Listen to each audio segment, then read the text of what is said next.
Enroll in any My Computer Career IT program by the end of the year. That's a $3,900 value. Attend classes online or on campus. Enjoy lifetime job placement support and IT certifications in high demand. Go to mycomputercareer.edu today and take the free career evaluation. That's mycomputercareer.edu. An elite CompTIA certification partner. Conditions apply to AI offer and financial aid is available to those who qualify, including the GI Bill. My name is Whitney Allen. I'm a widow. My husband, Ryan, died. We never thought in a million years we'd have to use life insurance. The unexpected happened. With Ethos, it is so fast and easy. It's 100% online. You can get a quote in seconds, apply in minutes, and get same-day coverage. No medical exams, and you can get up to $3 million worth of coverage through Ethos. Get your free quote at ethos.com/game. That's ethos.com/game. Time spent on application may vary. Online health questions required. From the Accident Recovery Team Traffic Center, don't worry about me. I called ART. Traffic. The main roads are looking good so far, but watch for construction delays on Kellogg in both directions between Broadway and Oliver Streets, and also at Southeast Boulevard northbound to 31st Street. From the Accident Recovery Team Traffic Center, that's your Odyssey, Wichita traffic. Weather. Mostly sunny skies will start to cloud up this afternoon, but they won't stop. A 66 the high. Winds go northwest 5 to 15. Mostly cloudy. Could even see a sprinkle or two northeast of Wichita. Overnight low in the upper 30s, but it will be breezy, meaning a colder wind chill. And that's a cold front. So it's colder on your Wednesday, high 45 and strong gusty north winds. Back over to mostly sunny on Thursday and a high of 50. That's your forecast from Storm Team 12. I'm meteorologist Jake Dunn. Go! Tell your smart speaker to play 97.5 and 1240 KFH. Kansas Fan Headquarters, 97.5 and 1240 KFH Wichita, KNSS HD2 Clearwater, and Odyssey Sports Station. Hey Wichita, it's Jacob Albrock. Stay right there for the latest breaking in sports talk. It's Sports Daily coming up next, exclusively on 97.5 and 1240 KFH. Jim Rome here with your Rome Report.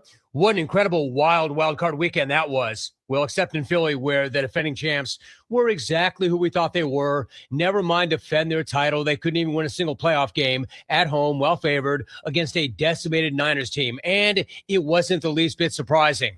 Who didn't see that coming? Well, other than Philadelphia's offensive staff and players who have been bland, anemic, and lacking explosives all year long. We all knew about the issues that existed in this offense. Why didn't they? And if they did know, why didn't they do anything to fix it? In the end, they won a garbage division to secure a trumped-up 3 seed and a home game, but they were never a threat to anybody other than themselves. And as always, if nothing changes, nothing changes, so there better be changes. Otherwise, there will not be a single lamppost Criscoed or a horse crap Sando consumed anytime soon in Philly. I'm Jim Rome. Remember, you can follow me on Instagram at Jim Rome. Trying something new or making player picks for the first time can be hard, but on Prize Picks, it always feels good to be right. Start the new year right with Prize Picks. Just pick 2 to 6 players, pick more or less on their stat projections, and submit your lineup to play. Download the Prize Picks app today, use the code ROME, and get $50 bonus credit instantly in lineups when you play $5. That's code ROME on Prize Picks to get $50 in bonus credit instantly in lineups when you play $5. Prize Picks, where it's good to be right. You do have to be present in certain states. Visit prizepicks.com for restrictions and details. 1 in 4 Americans have a disability. I'm one of them. I'm also a working mom who cares deeply about making sure every child with a disability thrives by getting their access needs met. We've got a trusted ally by our side. Easter Seals provides children and families the foundation for lifelong success through early learning programs, skills training, and prep for college and career. That's my Easter Seals. Make it yours. Join us at easterseals.com.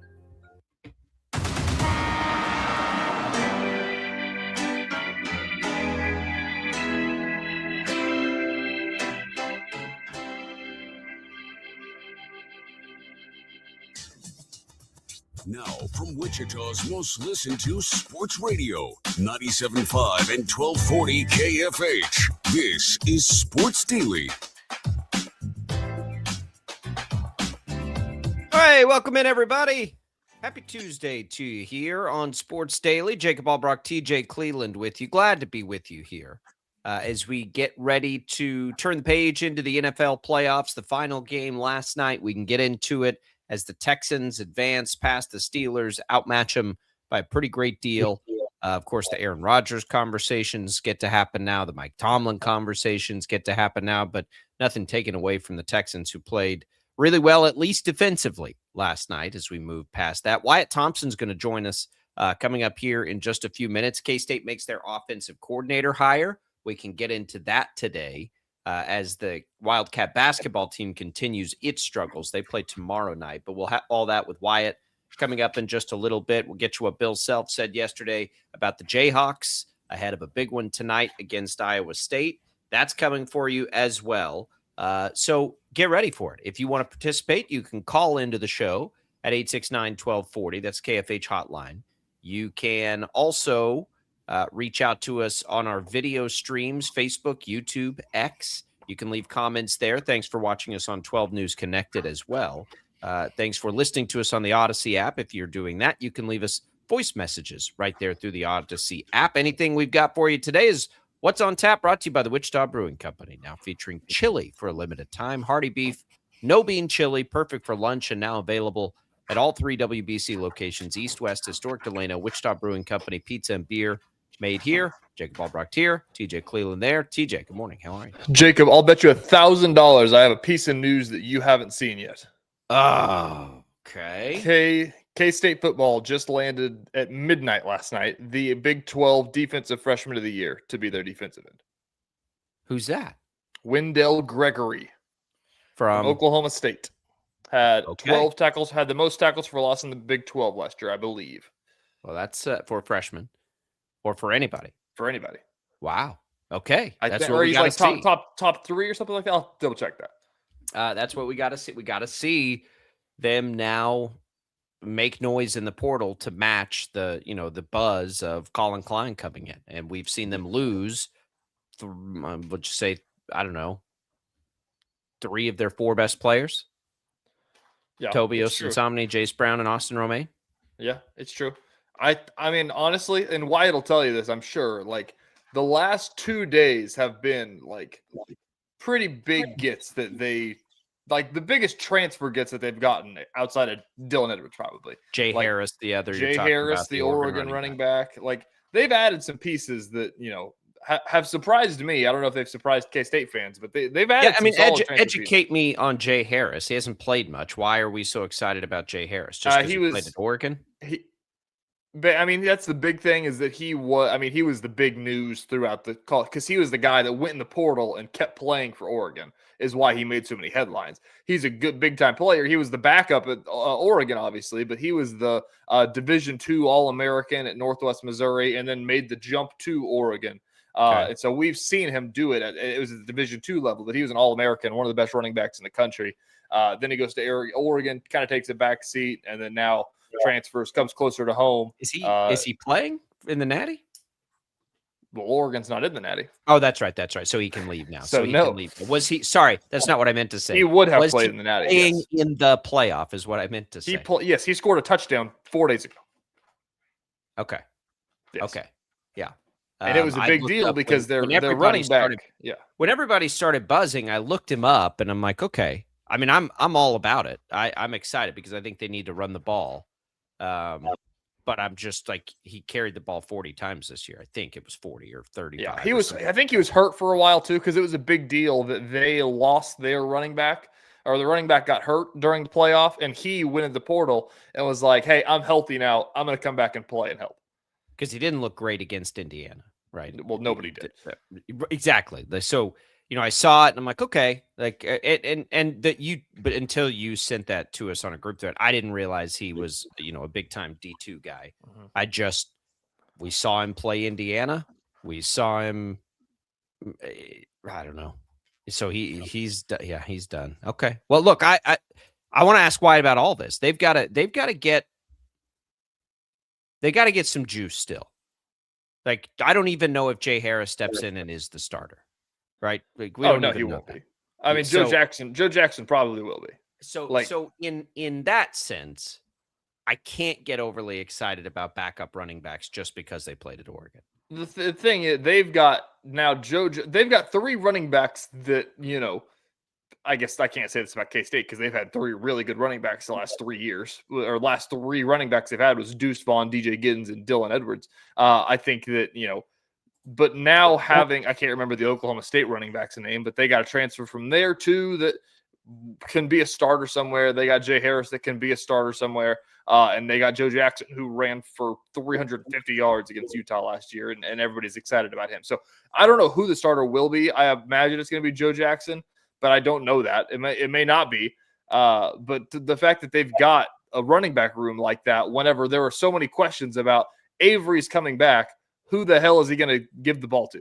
Like, you're starting to get more answers. I get it. Klung doesn't have allegiance to anybody necessarily except Avery. Neither does the new offensive coordinator, Sean Gleason. I think the reason Jay Harris or Joe Jackson or whoever pops into mind is because Gleason, although he has been a quarterback's coach most recently, has been the offensive coordinator and architect of some really high-level run games. Coached Isaiah Pacheco at Rutgers, was the offensive coordinator at Oklahoma State when Chuba Hubbard went ham in 2019. So that part of it, yeah, it's like, okay, more ammo for this guy. Because at the end of the day, Avery Johnson's great. K-State's got to run the ball.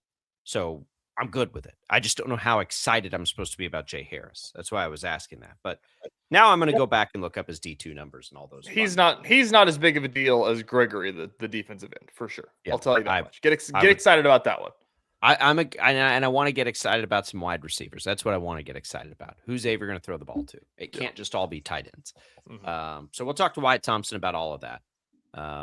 That's coming a little later today. Bill Self yesterday talked a little bit.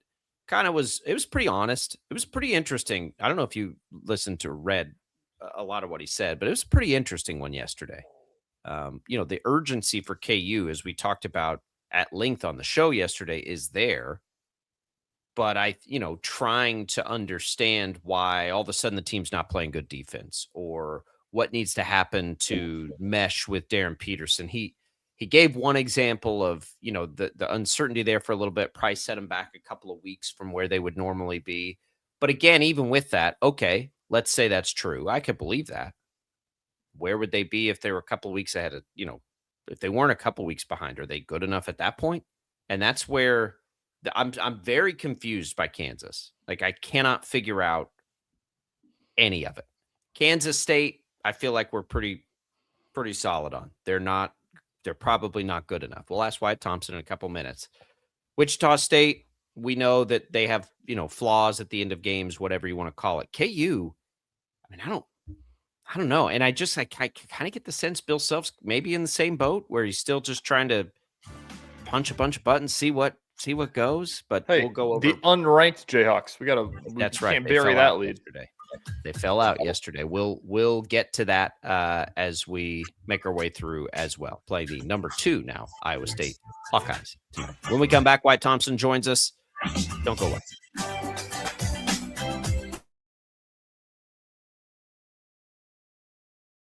Lightning, hail, tornadoes, flooding. It's the worst of severe weather, and it's coming. Spring brings warmer temperatures, but also dangerous weather conditions. Stay up to date day or night with the Storm Team 12 weather app. You'll get accurate forecasts, so you can plan ahead and stay safe, no matter the weather. Download the Storm Team 12 weather app, brought to you by Stutzman's Greenhouse. The future of television has arrived. Next Gen TV is here with stunning video, movie theater quality sound, enhanced voice clarity, and interactive features, all upgradable for the future.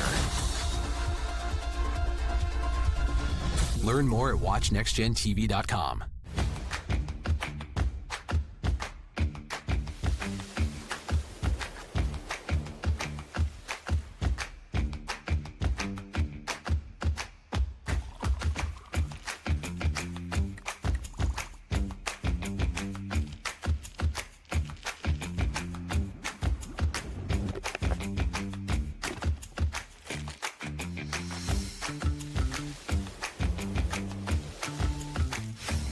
canvas of our imagination. They tell a story. Clouds affect the events of your day.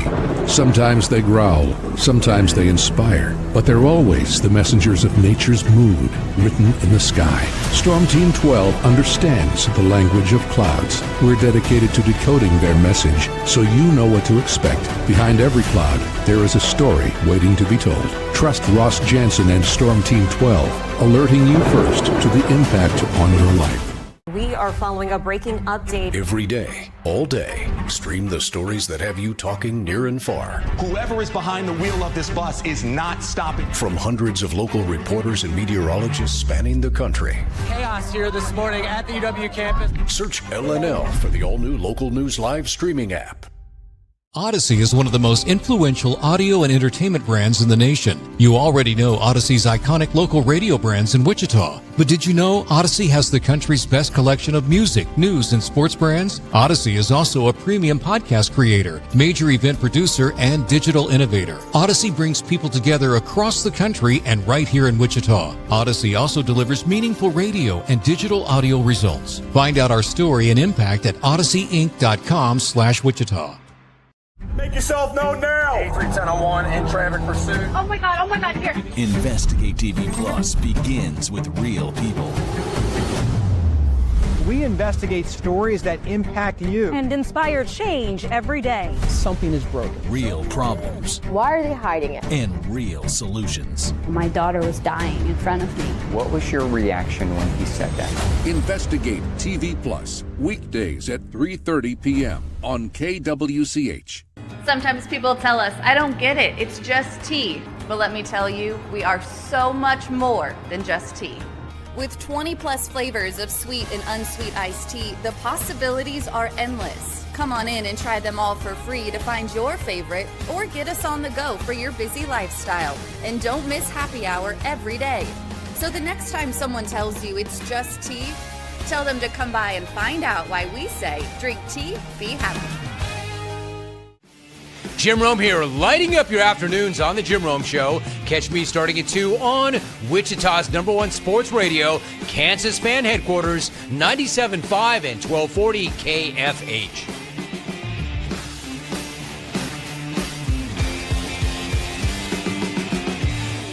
Mornings are busy. We're here to make your mornings better. We report the stories that affect you. 3 more hospital lies from contaminated apple juice just a day after the FDA issue a recall. We're here to make your mornings better. Closing east and westbound lanes of K96 for repairs. With 12 News, you're prepared for your whole day. Scattered thunderstorms across the state into the afternoon. Stay a step ahead with 12 News this morning on KWCH and KSCW.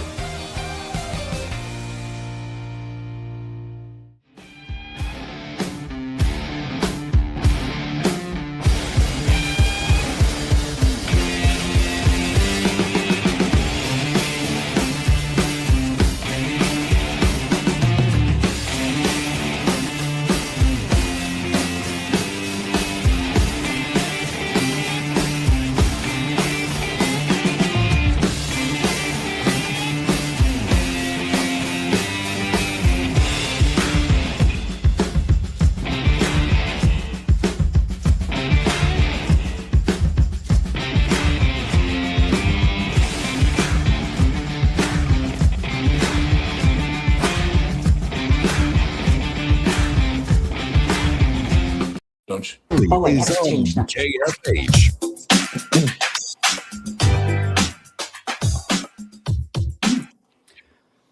All right, welcome back in, everybody. It is Sports Daily. Thanks to Prairie Fire Coffee for being a great supporter of the program, keeping us fueled up each and every morning here on the show. We've got Wyatt Thompson, voice of the K-State Wildcats, with us.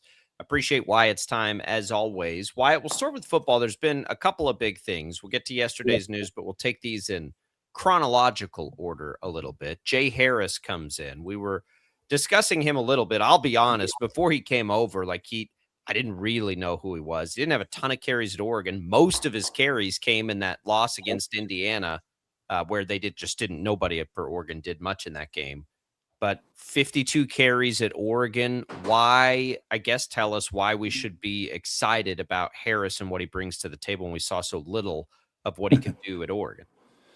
Well, I have a little inside information on that because, Stan has, my broadcast partner has a son on the staff, and they were really excited in talking to him and the type of person he was, but also just his electric ability. I mean, I think you saw his ability to scoot, I'll say, run, whatever you want to call it. And he's got some shake to him. And it just adds to the room. You talk about those two ads with Joe Jackson, all of a sudden you feel really, really, really good about that position where before it probably was a little thin and you needed a body or two. They didn't just get a body or two. I think they got two really good players. I'm excited about that. Yeah, it's a big deal to go from a room that had Deuce Vaughn in it to DJ Giddens to Dylan Edwards, and then you go into this year, and maybe Joe Jackson, it may be one of these guys. You don't know. It's a really good room. I agree with you. The big one though comes as we're all sleeping last night though. Wyatt, I don't think you were awake at midnight. Correct me if I'm wrong on that.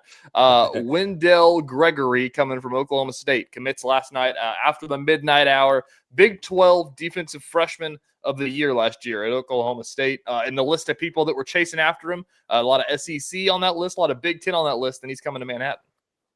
Well, and a much needed addition, right, guys? I mean, we saw K-State through those first 19 or 20 guys do really pretty well in filling things, holes, but or slots, however you want to say that. But the reality of it is, and you're right, I did not make midnight. I was pushing to watch the end of that boring Steelers-Texans game, or what I thought was boring. Pittsburgh had no chance to win that game, did they? I mean, really? No. Not that you care about that, but no, I mean, they did for about a quarter and a half. Yeah, maybe. Yeah, that's probably fair. But this was like waking up to like the most refreshing, hot, good cup of coffee of all time, right? Whether you were one of those sugar drinkers or like me, just regular black coffee, this was a win. He's a really, really good player. Much like a lot of this transfer portal class, he's got quite a bit of eligibility. I think he can fit in and just be one of those plug and play, go get him kind of guys. And they needed an edge. And if they add anything else beyond this, it might be a defensive lineman. Maybe we'll see. They know better than I do. That's total speculation on my part. But that, as they say in this recruiting thing, that was not just a good get. That was a really, really good get in my mind. TJ follows this stuff a lot better than I do. As far as the portal, to me, like K-State, Avery coming back, huge deal. But did they lose three of their four best players? Jace, Austin Romaine, and Toby. Like those feel like they were some of the real key guys. So I want to be excited about what's coming in, but I don't want to gloss over the fact that they've had some massive losses too. That's more than fair. I've said in other interviews, I think I've even said it to you two guys. It was disappointing to lose Toby Osunsami, Chidi Obiizor, those types of guys, Austin Romaine, just because, K-State, we've said this a lot. They do a really good job of identifying good talent, developing players, making them bigger, better, stronger. And those guys are really good examples of that. And to see not only that they left, but where they ended up tells you what everybody else thinks about them too, right? I mean, let's be blunt about that. And whether we like it or not, that's the culture we're living in. These guys are testing the waters, and they should. The reality of it is those two kids that ended up in Indiana are going to be really well coached. I think we all see that. So yeah, you've got to find replacements. And even though, as an example, the Oklahoma State kid from last night, Wendell Gregory, is young, he was very productive early on in his career, and that's exactly what you want. You want length of time and somebody that's still developing and getting better and better, and has been pretty good already.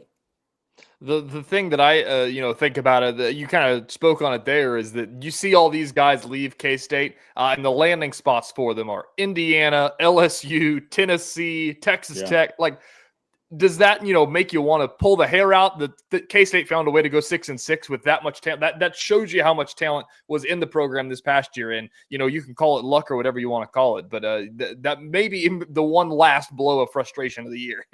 Guys, that's a great point. And I almost equate it to the Chiefs of 2024 as opposed to 2025. Look how good they were in one-score games.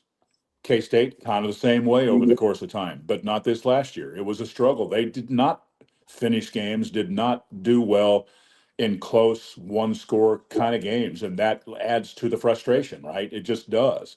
But I really do have to say that I've been impressed with the swiftness in which Colin works in putting this staff together. I've not had as much of a chance as I would like to visit with some of those guys, but that'll change soon here. But I do think they feel is way more important how they feel than you and I feel, guys. But I think they feel pretty good about where they're at, and we'll see if there's maybe another one or two down the road. But even if they're done now, and I think they could add one more or whatever, I think they lost some, and we knew there would be some attrition with the coaching change. But I like what's going on now. They hire Sean Gleason yesterday. Perhaps we've buried the lead there. The new offensive coordinator. Does he have enough to work with? Kind of on the same topic. What do you know about Sean Gleason?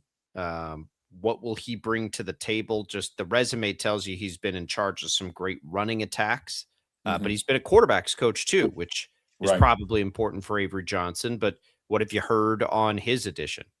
Not a whole lot yet, if I'm being honest. I mean, I've like everybody else kind of read where he's been, what he's done, those types of things. And I think it was a good ad. The interesting angle for me is that he really didn't necessarily have a tie to Colin. And I think that's okay. I really do. I've been asked in other interviews before the announcement of Gleason, who's the offensive coordinator? Well, I said at that time, I think they'll hire an OC, but I wonder how much play calling Colin will do. And frankly, I'm still wondering that. I haven't had a chance to talk to him about that. I think they hired a good young coach, no doubt, but I think we need to, sit back and see how that plays out. I think he's going to have a big hand in it. Don't misunderstand, but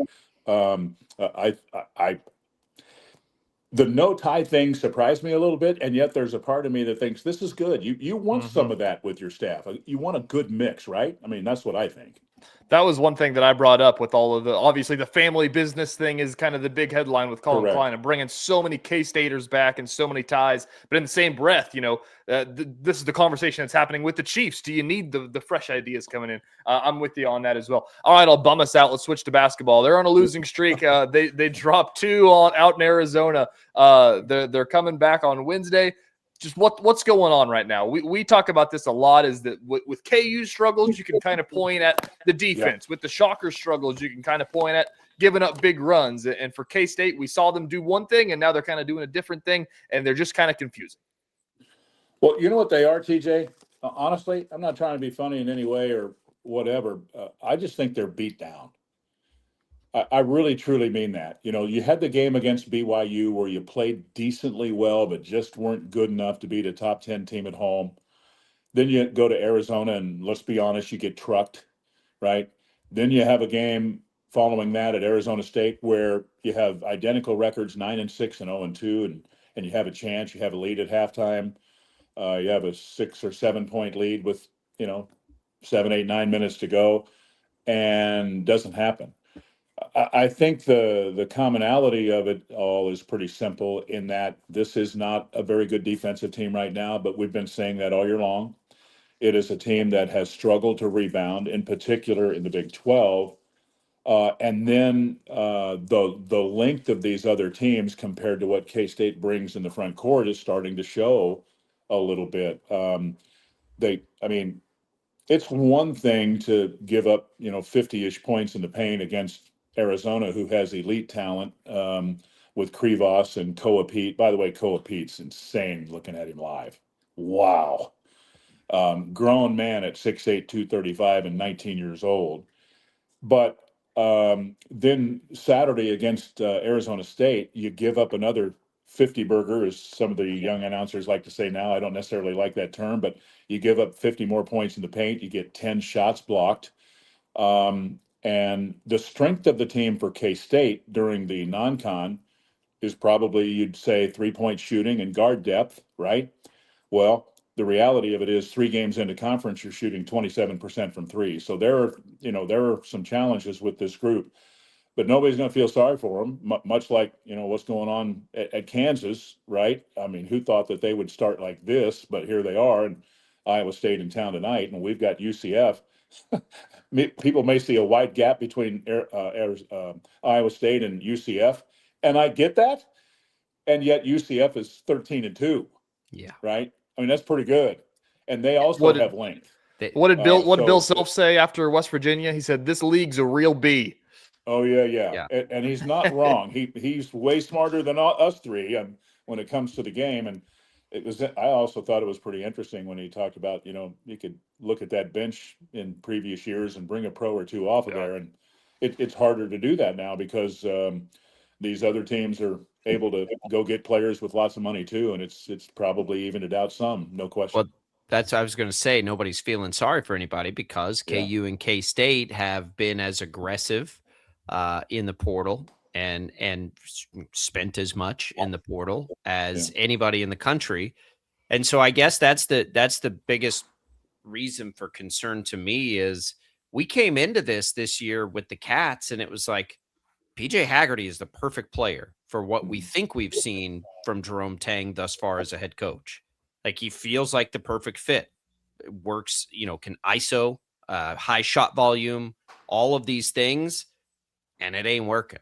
So I think that's where people are like, boy, I just don't know what are we supposed to get excited about? What are we supposed to be happy about? And until they play better, I don't know what to tell them. Yeah, it is difficult. I think that's perfectly said, Jacob, to be honest with you, because I mean, we've lined out kind of what the things that our issues are. And, I've had, I don't know how many people ask me in the last several days since the Arizona State game, well, how do you get better at rebounding? How do you get better defensively? And that, to me, I've always been told and taught that rebounding is a lot about positioning and a lot about effort. And I believe that is so. And I think defensively, you have to have a mindset too, but you also have to have some length and some skill. And I do think this team has struggled in that area. They've had their moments for sure, but just the consistency of what they're doing has lacked, no doubt about that. And you mentioned PJ. I do think even though he has struggled a little bit, his struggles are different than most because of his abilities, right? Especially to score. He's gotten frustrated too. I mean, there are a couple of times where he just got, I'm just going to say it, he got lathered on Saturday with no call. And the look on his face is like, you got to be kidding me, man. Right? But you got to deal with that too. This league is hard. It happens to everybody. There were a couple of times when we saw Coa Pete get mad the other night because he didn't think he got a call either, and he was jawing with one of the officials halfway up the floor. So this league is rough. It's crazy. It's been a rough stretch. Can they play out of it? Well, you know what? You got to find a way to beat teams like UCF at home. I don't care if they're 13-2 or 15-0 or 2-13. It's a home game. It's a game you need. Go see what you can do. Why, the thing about it is this is not the SEC football schedule where you get to schedule the Citadel in the middle of it. It just keeps on rolling through all these games. Talk a little bit about this week. UCF and Oklahoma State. You see that and you think like, oh, those are two games that we should be able to go get. Those are two teams that are teetering top 25 teams. Well, you said a lot there, and I think UCF was ranked 25th last week in the AP. They've dropped out, which I'm not sure necessarily totally why, but there's always a little bit of movement. But I'll say this: in studying them, they've done a really good job of remodeling their team. Like everybody, they lost almost all of their players, but they have some length and they have pretty good guard play. Riley Kugel, I mentioned in an interview yesterday, you want to talk about today's college basketball? We're going to play Riley Kugel tomorrow night at Bramlage. This will be the third time K-State has seen him in 3 different uniforms. Florida, Mississippi State, and UCF. He was supposed to be a Jayhawk, too, in the middle of that. Yeah. As Bruce Willis once said in a movie, welcome to the party, pal. This is what it is. He put it to KU pretty good when we saw him. 19. Oh, yeah. He can shoot it. Yeah. I don't know, Wyatt. This has been, we talk to you every week about K-State. It's been a rough go here. Yeah. TJ comes on, the Cleveland jinx. We've got, the Chiefs are bad. Mahomes tears his ACL. The college football seasons don't go the way they're supposed to go. Coach Kleiman just decides to call it quits once I join the show. Stops coaching football.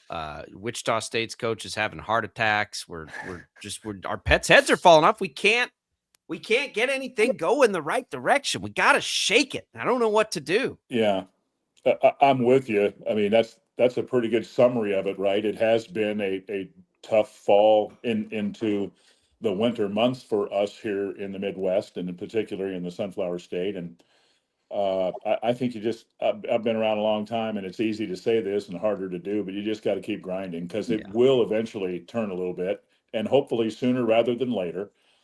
But my dad always taught me there are no guarantees in life. You just have to keep fighting and clawing and going. And I think that's absolutely true. But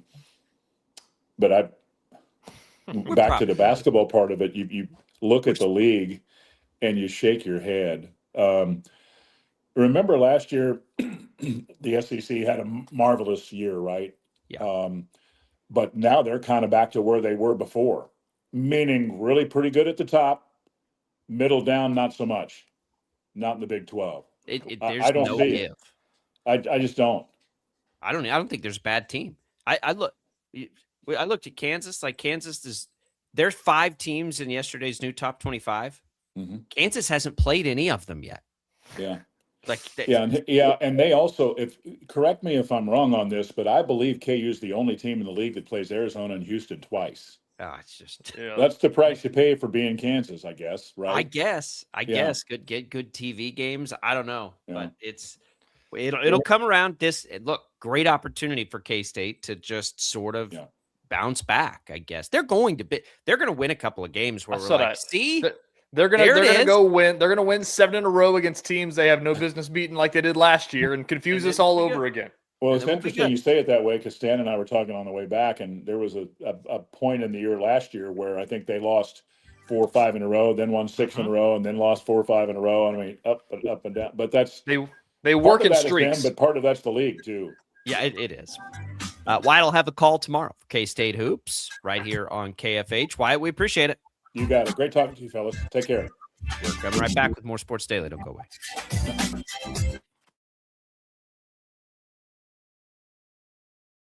Lightning, hail, tornadoes, flooding. It's the worst of severe weather, and it's coming. Spring brings warmer temperatures, but also dangerous weather conditions. Stay up to date day or night with the Storm Team 12 weather app. You'll get accurate forecasts, so you can plan ahead and stay safe, no matter the weather. Download the Storm Team 12 weather app, brought to you by Stutzman's Greenhouse. The future of television has arrived. Next Gen TV is here with stunning video, movie theater quality sound, enhanced voice clarity, and interactive features, all upgradable for the future. Learn more at watchnextgentv.com.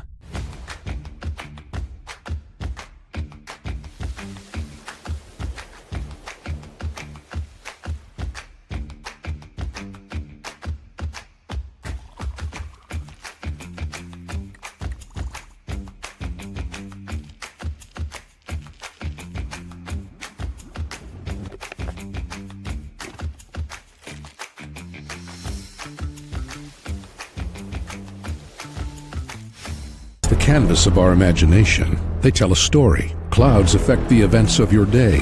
Sometimes they growl, sometimes they inspire, but they're always the messengers of nature's mood written in the sky. Storm Team 12 understands the language of clouds. We're dedicated to decoding their message so you know what to expect. Behind every cloud, there is a story waiting to be told. Trust Ross Jansen and Storm Team 12, alerting you first to the impact on your life.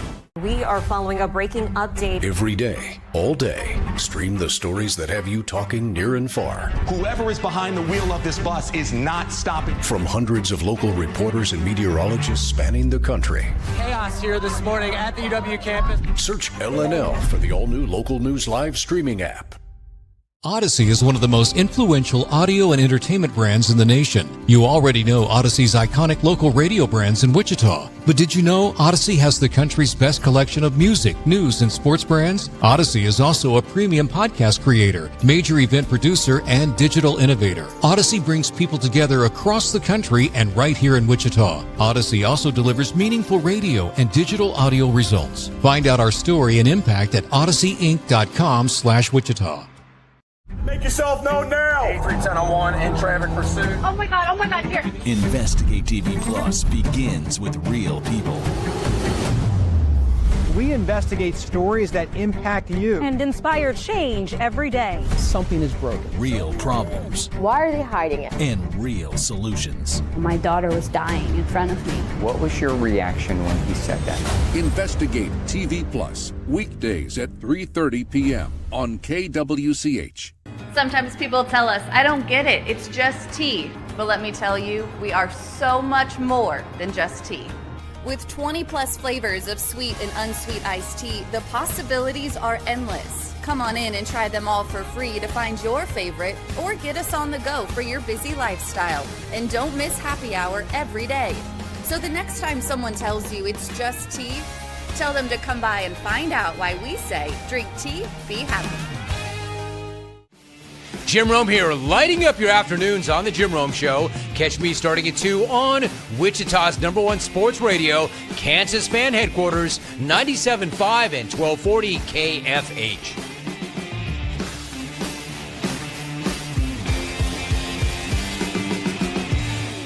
Mornings are busy. We're here to make your mornings better. We report the stories that affect you. 3 more hospital lies from contaminated apple juice just a day after the FDA issued a recall. We're here to make your mornings better. Closing east and westbound lanes of K96 for repairs. With 12 News, you're prepared for your whole day. Scattered thunderstorms across the state into the afternoon. Stay a step ahead with 12 News this morning on KWCH and KSCW.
Sports Daily is on KFH. All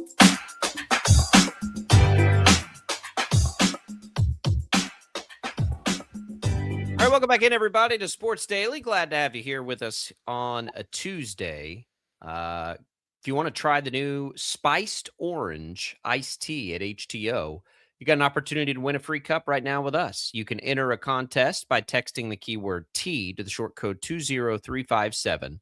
The spiced orange, one of more than 25 flavors to choose from at HTO. These gifts will be good for either East Wichita, West Wichita, or in Derby. Again, that's T to the short code 20357.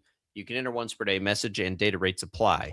Glad to have you back with us, TJ. If you're watching on the video stream, just had the new pup up on camera. How is the new pup doing for you, TJ? He's doing good. He's pretty smart. Had the first day of puppy school yesterday, so he's learning day by day.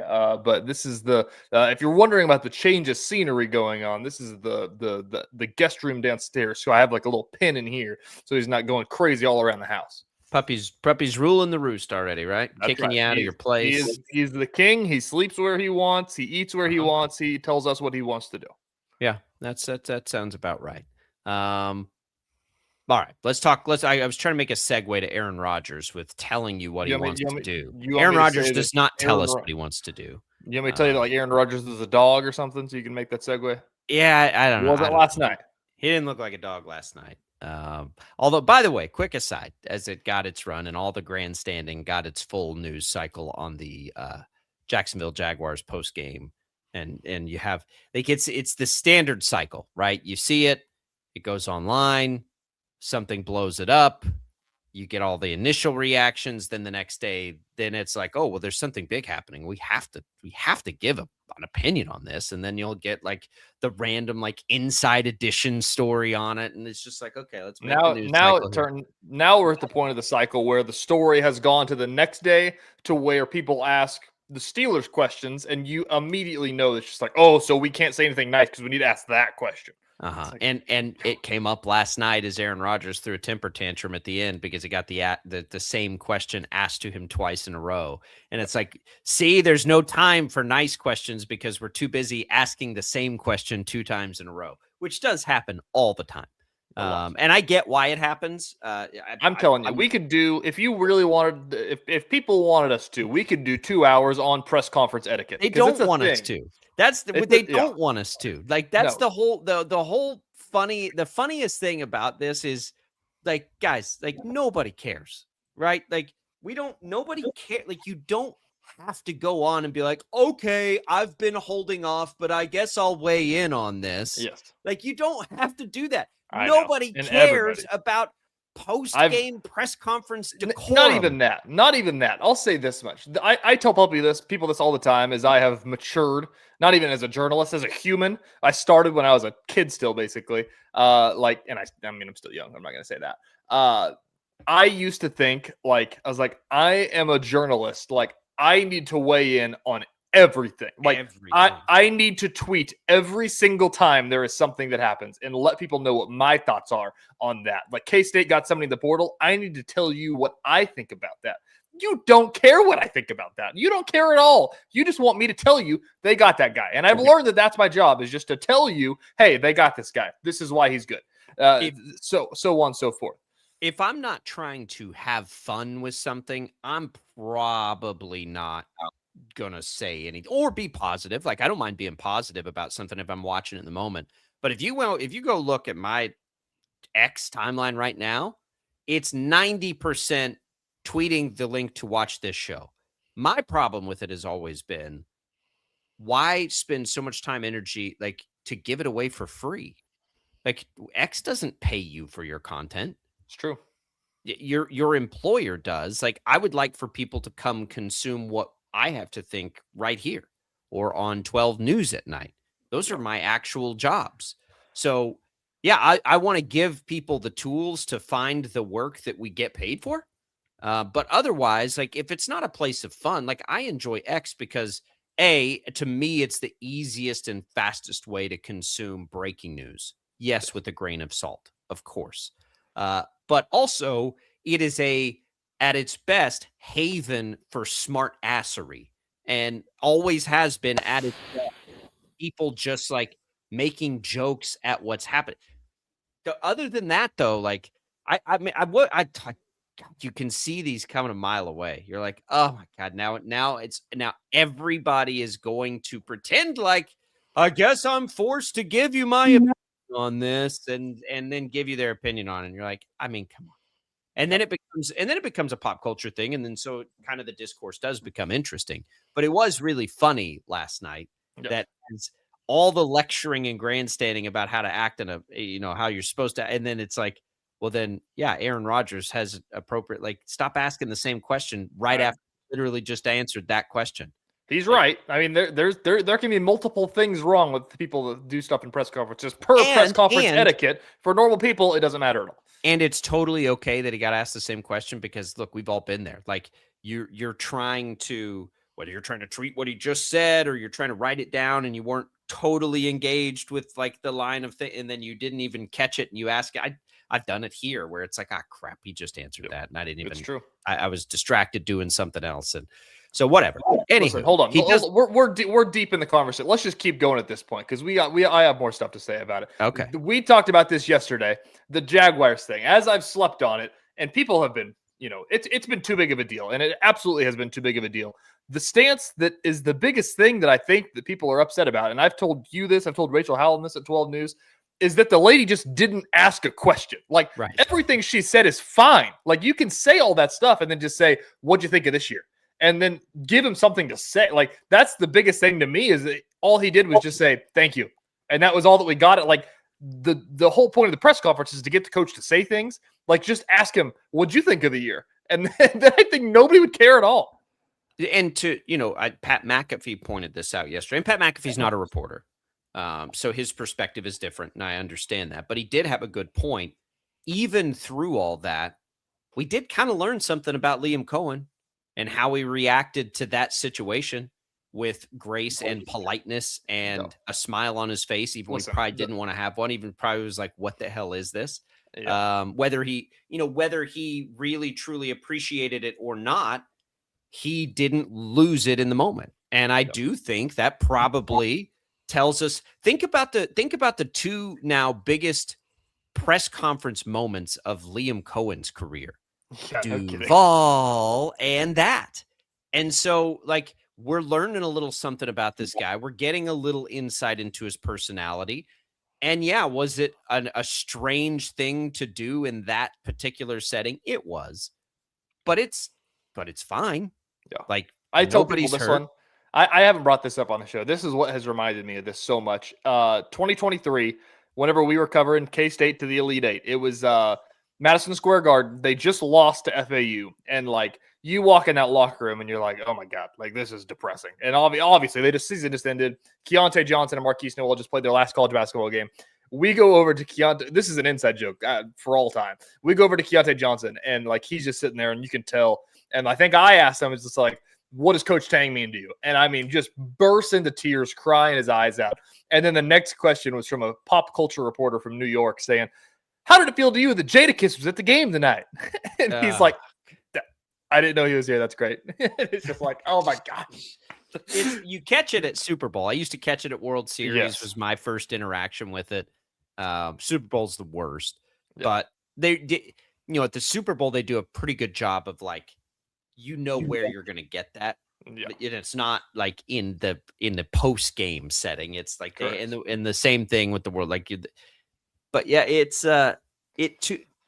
was a silly discourse, but it did spur. So I shouldn't say it was totally worthless because it spurred some pretty interesting conversations and it takes you in. And those moments suck. Like covering teams after losses is not fun. Oh yeah, it does. The thing too here is that like the biggest conversation out of this, which I don't agree with, the biggest conversation is that she just didn't ask a thing with a question mark at the end of it. But people are making the big grandstand about like, you can't be a fan. Like if you're a reporter, you need to be completely partial and they've said that and I saw something a couple months ago that reminded me of this, that some TV reporter, it was her night off and she got a ticket to go watch the Steelers and like took a picture in a Steelers jersey. And it's like, wow, back in my day, you weren't supposed to know who a reporter rooted for. And it's like, it doesn't matter. Like that part, as long as you as a person can have the moral compass to ask a hard question when it's time to ask a hard question, I don't care who you get excited for. I get excited about when the Chiefs are good. I get excited about when KU and K-State are good. It's one thing if you openly hate one of the two that you cover, but right. I like both. We both do. All of us root for all of them. We root for the Shockers. And when they win, we get excited about it. And when they lose, you just have to be able to train your mind to go ask Paul Mills, why did you lose? Why did you do this? And you can't just say, Coach, that was a tough one tonight. I know you'll get him next time. Like, that's the only thing that's the issue. You can walk and chew gum at the same time. Exactly. You can. It's hard though. Like you can have personal and professional relationships with people. It's almost impossible not to when you're local media. Now, when you're in national media, it's a lot different. Dan Patrick yesterday talked about it following us here on his show. And he's brought up several instances where getting too close to players has burned him. But what he does is different than what we do. He's covering. Like his job is to cover like everybody, all encompassing. Our job is to cover the team in the place that we live. It blows my mind, and it's hard to do. Now, beat reporters have a little bit of a different job, right? Like what we do and what Taylor Eldridge does are different things, I think, in my opinion. But I will tell you, I don't think anybody's been harder on Wichita State than we have on this show. And I root like crazy that the Shockers are great. Yeah. I mean, like too. crazy. Like I want them to be awesome. I like taking my kids to the games. And that's the other thing too. And it is an old way of thinking. And I understand that like in, journalism school, they teach all this stuff and everything like that. You can't cheer in the press box, obviously, is the big rule. Sure. You can't hoot and holler, obviously. But like, I think about like, and you bring up Dan Patrick, I think about like Mike Greenberg, who's the most open Jets fan ever. And he's a national reporter, and that's fine. And I guarantee that if Mike Greenberg was at a press conference in MetLife Stadium and the Jets played terrible, he would have the compass to switch his mind and say, Coach, what the hell was that? Absolutely. And Dan Patrick's point was good too. He said, that's just how I do it. It bothered me that Stuart Scott was such a North Carolina fan, but that's what he did. He was like, and that's the thing. Like, it's okay. His point was he didn't like to do it because it put him in a weird position to then cover a story. That may not be the case for a lot of people. You can't just be a fan of a team your whole life and then all of a sudden not be a fan of that team. I would say this. I'll say this. You do root for Jim Rome has said this forever. I think Dan Patrick has said the same thing. Like over time, you do root for the good story. But when our teams locally are bad, we don't have a story for very much longer. So it's different, right? I'll say this. It's a bigger deal to me. It's a bigger deal if you're a hater of a team than a fan of a team. 100%. That's agree. the biggest thing. I agree. And with all of it, all we can do is tell people what we think. This is sports. There's plenty of serious crap going on. If you want, like go find that. Like, we're trying to have fun. We're trying to make your day better, more enjoyable. Anyway, we'll talk about that game last night and get you ready for the next round of the NFL playoffs and get you ready for KU tonight. I was disappointed in the line. I got to be honest. I'll tell you why on the other side.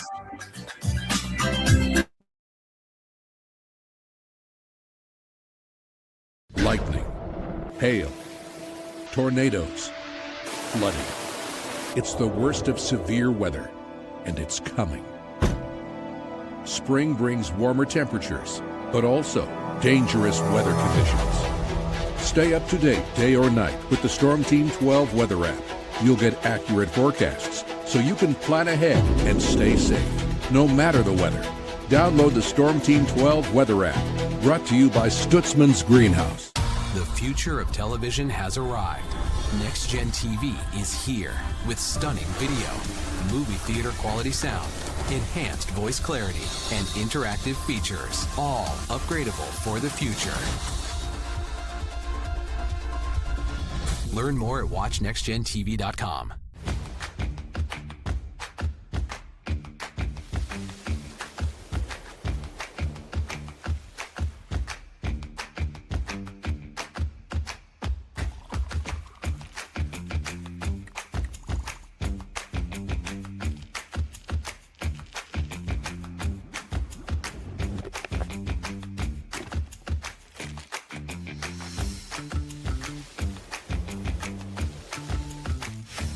Canvas of our imagination. They tell a story. Clouds affect the events of your day.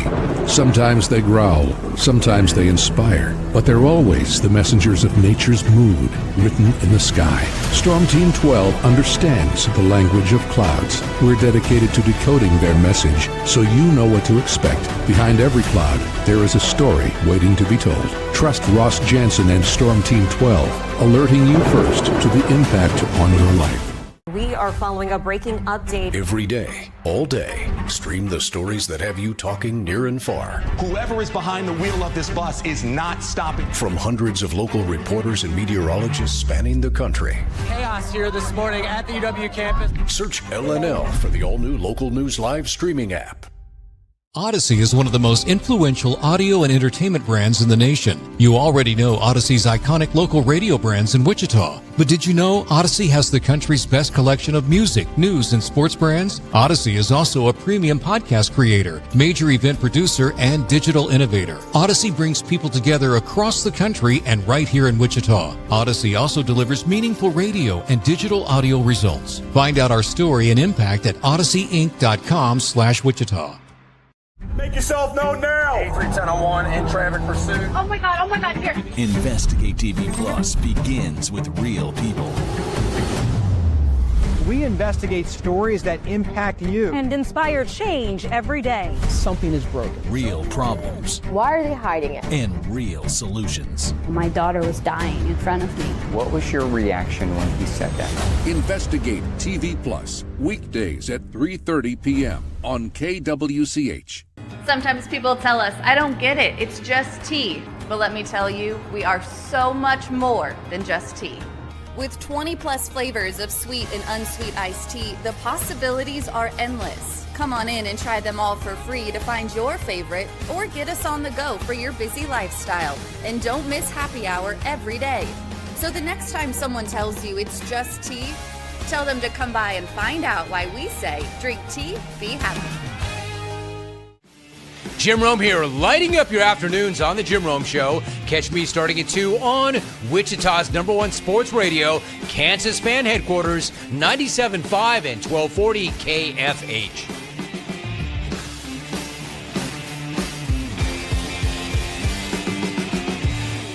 Mornings are busy. We're here to make your mornings better. We report the stories that affect you. 3 more hospital lies from contaminated apple juice just a day after the FDA issued a recall.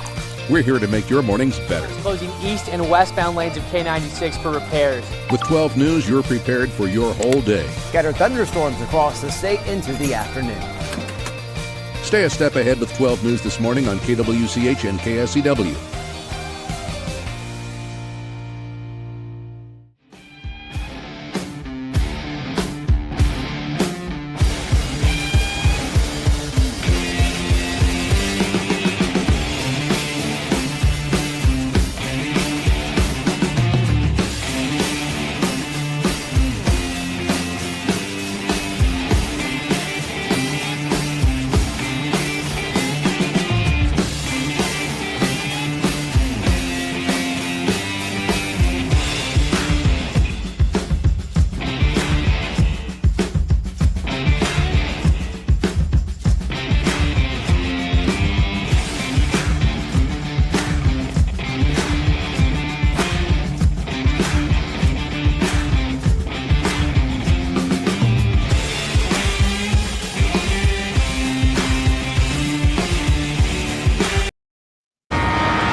Now, from Wichita's most listened to sports radio, 97.5 and 1240 KFH. This is Sports Daily.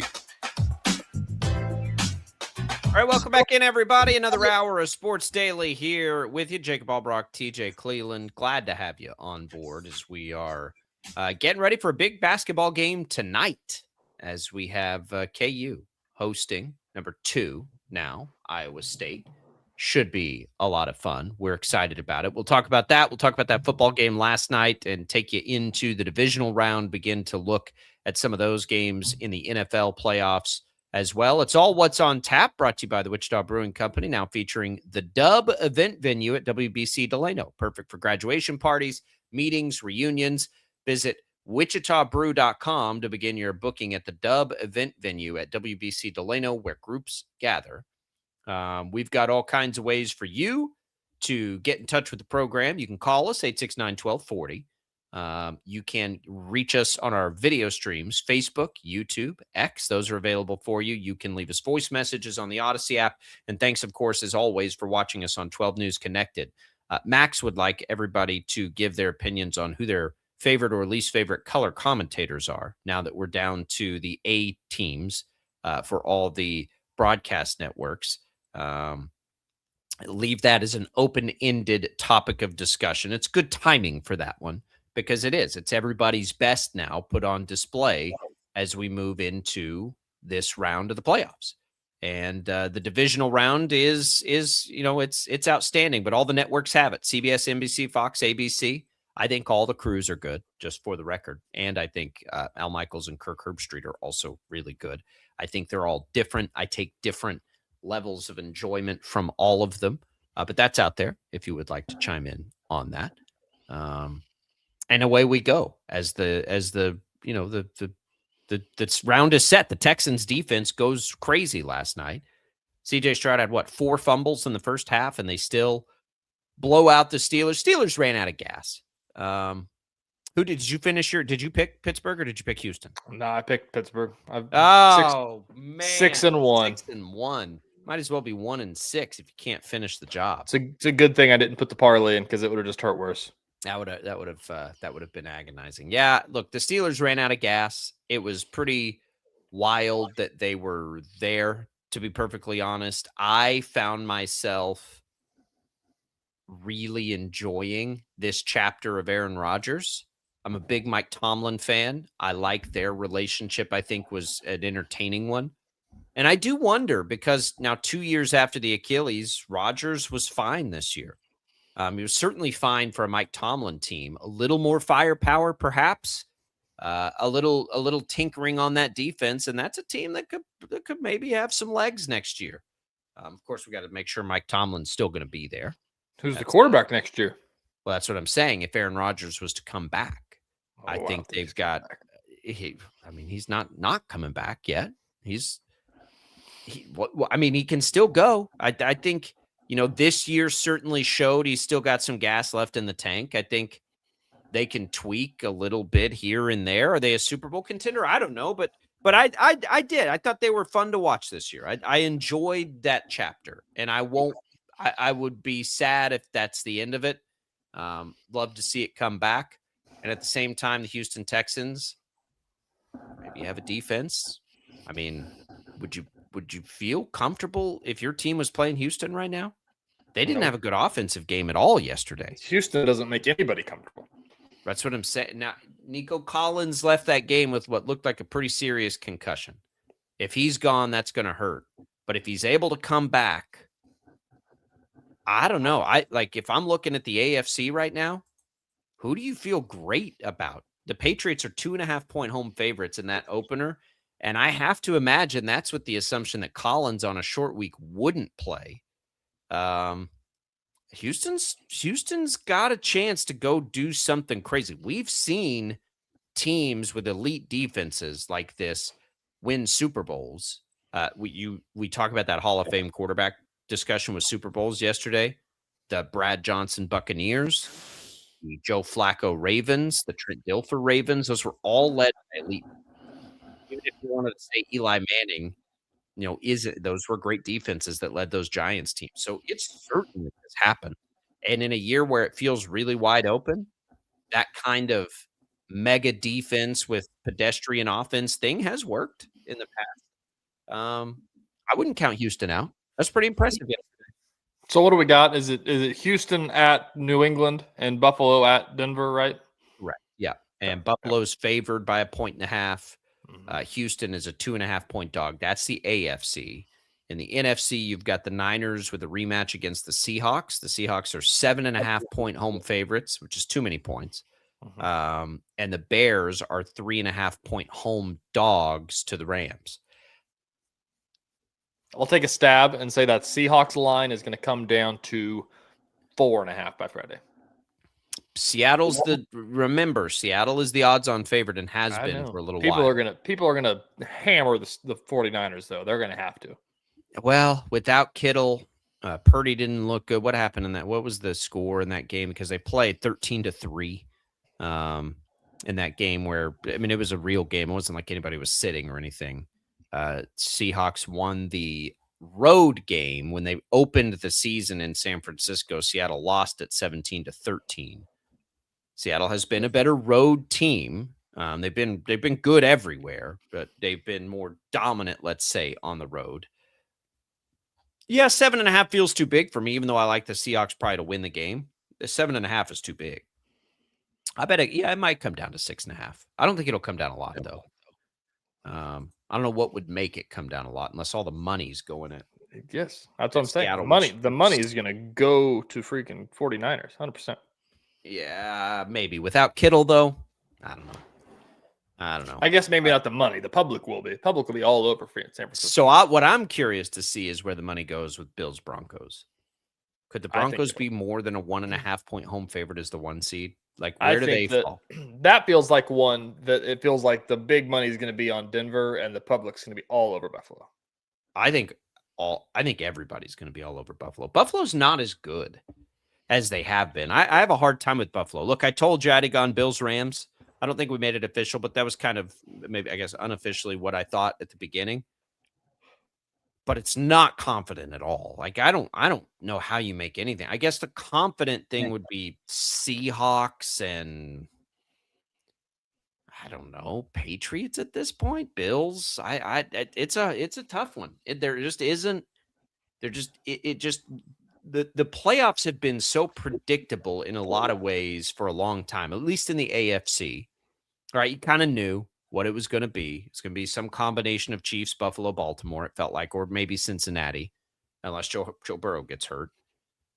And then this year, it's like, I think that's what keeps defaulting me to Buffalo. But I mean, New England, look at the way New England played defense, right? Look at what they did. I'm telling you. Now they lost to Buffalo. They split with Buffalo in the regular season. Yeah, but I think I'm sticking to my guns. I think my pick is Pats Bears still. I don't know why, awesome. but that would be awesome. I think it may just be my heart telling me that. It would be a fun one. I've got Rams Bills because I trust the quarterbacks the most. Probably, if I'm being honest with myself, that's what would do it. If I because I'm trying to fit, the Rams have all the firepower and everything, but they have faltered a little bit late in the year. Or maybe it's just that they don't match up well with Carolina. I guess we'll find out.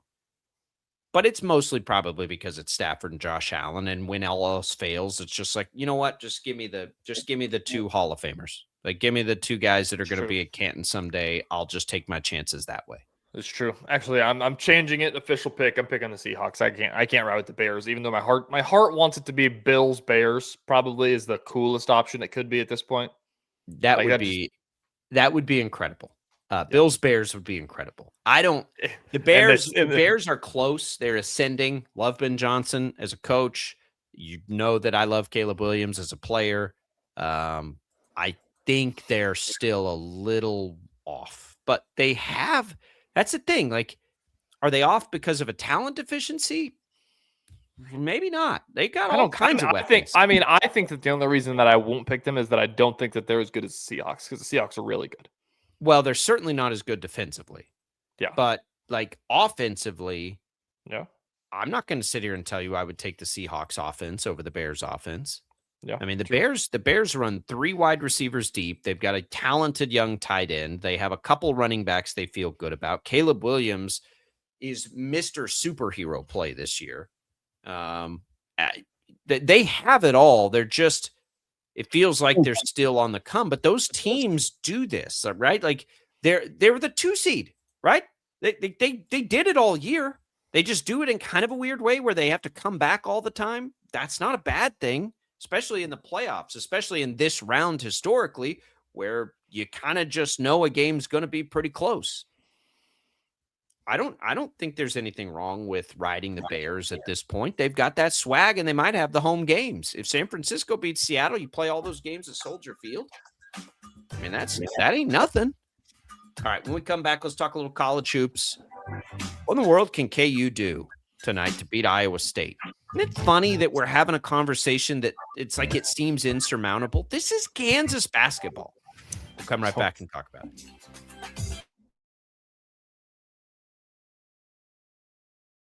Lightning, hail, tornadoes, flooding.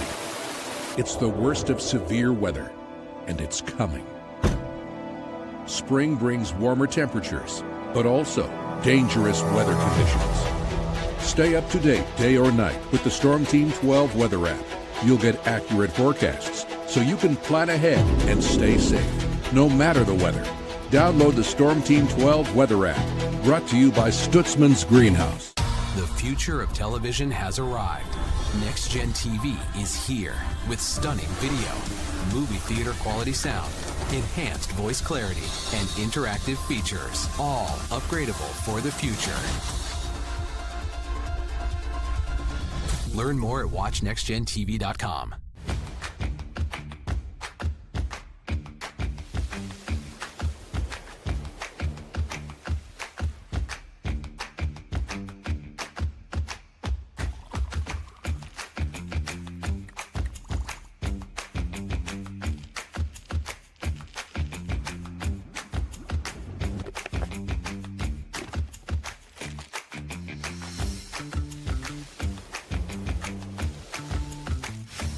the canvas of our imagination. They tell a story. Clouds affect the events of your day.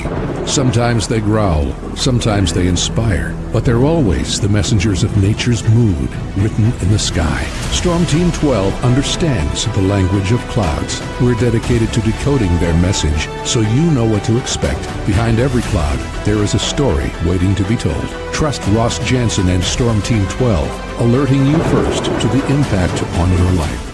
We are following a breaking update. Every day, all day, stream the stories that have you talking near and far. Whoever is behind the wheel of this bus is not stopping. From hundreds of local reporters and meteorologists spanning the country. Chaos here this morning at the UW campus. Search LNL for the all-new Local News Live streaming app.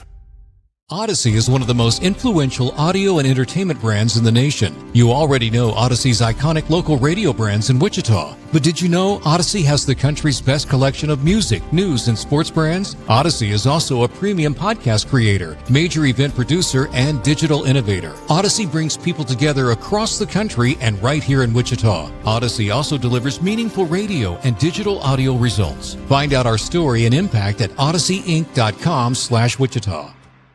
Make yourself known now. 83101 in traffic pursuit. Oh my God, here. Investigate TV Plus begins with real people.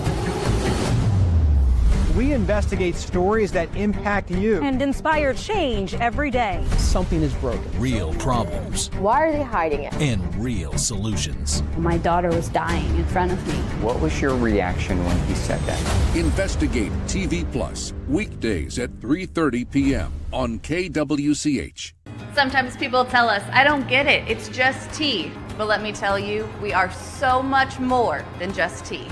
With 20 plus flavors of sweet and unsweet iced tea, the possibilities are endless. Come on in and try them all for free to find your favorite or get us on the go for your busy lifestyle. And don't miss happy hour every day.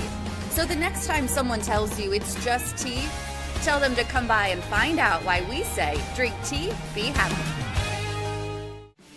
Jim Rome here, lighting up your afternoons on The Jim Rome Show. Catch me starting at 2 on Wichita's #1 sports radio, Kansas Fan Headquarters, 97.5 and 1240 KFH.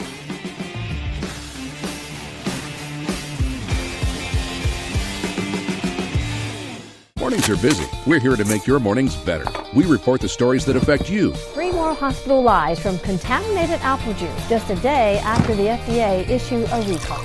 We're here to make your mornings better. Closing east and westbound lanes of K96 for repairs. With 12 News, you're prepared for your whole day. Scattered thunderstorms across the state into the afternoon.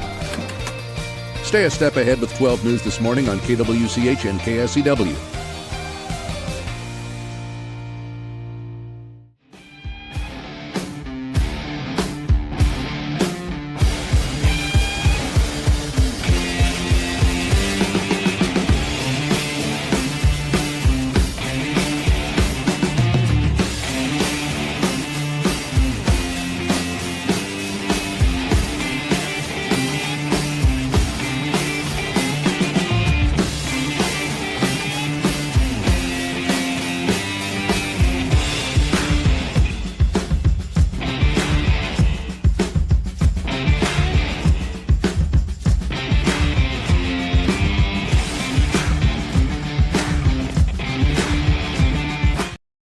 Is Sports Daily on KFH.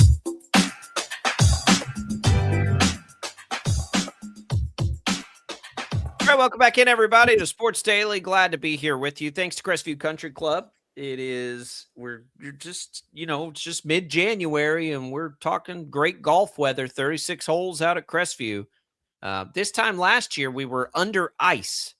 So everybody is being rewarded appropriately this year. When's the other foot gonna drop? When's the other shoe gonna drop? What's the saying there? When's the blizzard hitting us in March? It's coming. It's been in February some years, but right now enjoy it. 36 holes. Call them, ask them about the different memberships. Tell them we sent you from Sports Daily. Yeah, it's coming. It's coming. Probably February is going to be brutal. January last year was the worst, probably, of the weather events that I can remember in the almost 15 years I've lived here now. There was a February in It had been 2021. It was when we were building the first HTO out west, and it was so cold they couldn't break ground. Like, they couldn't break the dirt, basically. So it was so cold, and it stayed sub-zero for like 3 weeks. Put us like 3 weeks before, right as we get the project started, we're like immediately 3 weeks behind because it stayed so cold they couldn't get like basically a shovel in the dirt. So I remember that one as being brutal too, but that was in February. Last year it was January. I don't know that it's going to. I mean, last year was awful. We had that ice and snow, like that 2 inches of ice or whatever, stayed on the ground for a calendar damn month. That was awful last year. It's true. I do remember that now that you're saying that. We used to have our apartment building would overlook the row of cars where we'd park, and so you couldn't park in the shade because your car never got thawed. You had to park in the sun. So when the sun came out, they would thaw your car out.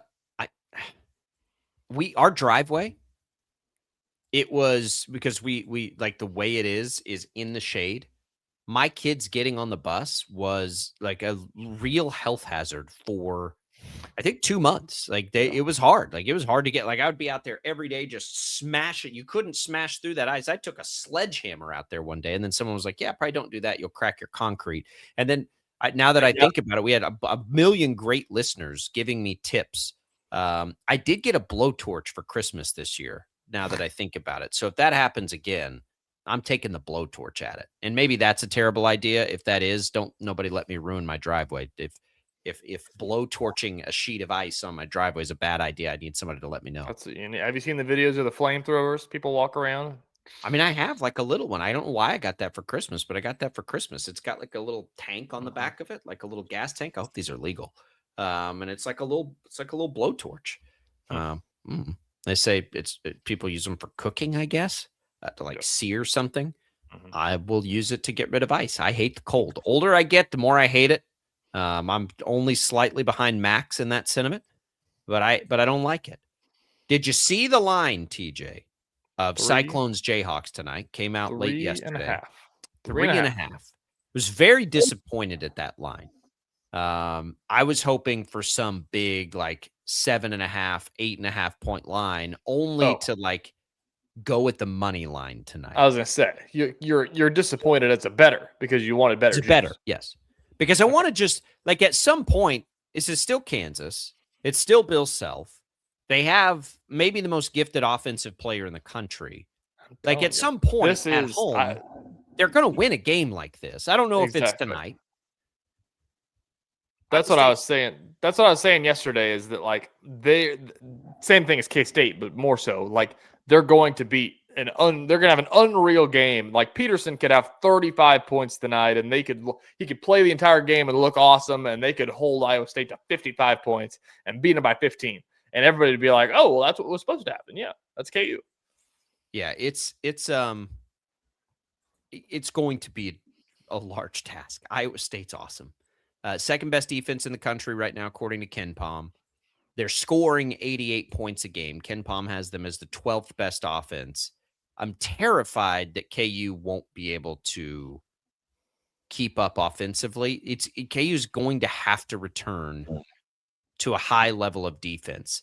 I will say, curiously, the over-under at 148.5 feels low to me. Vegas is usually kind of on that. That's probably not a bad thing. If this game turns into a slugfest, if it turns into a defensive grind, I think that favors Kansas a little bit. Yeah. What I think Kansas can do is get into some shootout with Iowa State. It's going to have to be a return to the defense that we've seen them play really all year up until Big 12 play started 3 games ago. But they're at home. I can't believe that we're having the conversation about if KU can win a game tonight at Allen Fieldhouse. The conversation not that long ago was they won't lose any games at Allen. I think about that. I thought about this last week with the TCU game. Do you remember the old shirts? I don't know who made them. There was the old shirts with Allen Fieldhouse on them, and it's like, don't worry, everybody loses here. And it's like, and now it's just like, can you wear that shirt if you own that shirt anymore? So Kansas is in some real trouble. We talked about it yesterday a little bit, but if you right now in the Big 12, if you just looked at the Big 12 standings, who are you certain that Kansas is better than? Right? And we've talked about the ceiling and the floor. So, Kansas could be better than anybody on any given night. I still believe that's true. We're certain, right, they're better than Utah. We're certain they're better than Cincinnati. We're certain they're better than K-State. Probably certain they're better than Arizona State. Baylor, okay. Baylor's 0-3 in the Big 12. Man, TCU's the next one down there. And KU got real lucky to beat TCU at home. So, I mean, the thing of if you're saying in terms of on the road, do I feel comfortable they could go get a win there? I think it's Utah. And I think that might be it. That's probably it. Yeah. I don't disagree with that. I just mean in general terms, who are they for sure better than? And that's what scares me a little bit. I don't know how many teams the Big 12 will get in this year. It's probably, I don't even think you should assume it's 8. I think you can probably assume it's 7. 7 feels like a good average, and maybe they can get 8. Maybe they can do something special and get 9. Right now, Kansas is in 9th place in the conference. I think they're better than Colorado. Colorado's 12-4 this year. UCF already beat them. They haven't played any of the top 5, 4 of whom are inside the top 15 right now. West Virginia just beat them and beat them by 11. So where does that put them? Yep. Right? Even if you make the case that they're better than all the other 1 and 2 teams right now in the league and the 0-3 teams in the league, that still puts them in 9th place in the Big 12 right now. I know. And I bring up and Rick brings up a good point. He said, "You mean how KU lost to Utah on the road last year?" I agree, Rick. They can lose to anybody. I'm not saying that. They can beat anybody too. Correct. I think that they should be favored heavily over Utah on the road. Will they win the game? I don't know. But that's the only one that you look at. And they could be close to a double-digit favorite over maybe one team, and that might be it. And the rest of them is just I have no idea. I love this experiment, and it's such a college basketball sociology experiment. If KU's team, if you took these players and even take Bill Self and put them on Oklahoma State, would they be a tournament team? They probably have less of a chance to be a tournament team at Oklahoma State than they would at KU with the same record and everything. You know what I mean? From right now, if you took everything with their record, put it on Oklahoma State and wife swapped, would that Oklahoma State team make the tournament? I don't know if they would. Well, okay, and to me, that I don't know the answer to that. I'm not sure. With the Big 12 as good as it is this year, I'm not sure that matters too much. I think this is a team that if they get to the NCAA tournament, could absolutely be the 10 seed, the 8 seed that makes a run to the Elite 8 or Final Four. I really do. I really still do believe that. However, I don't know that they can get there. That's my point here. Obviously, they can get there. Yes, that's my point. Is that this is the first time. Brutal. This is the first time we've seen them as a bubble team. Last year, we saw them as a 6 or whatever it was, and but there was never are they going to get in? If they're a bubble team, then people are going to come out of the wood.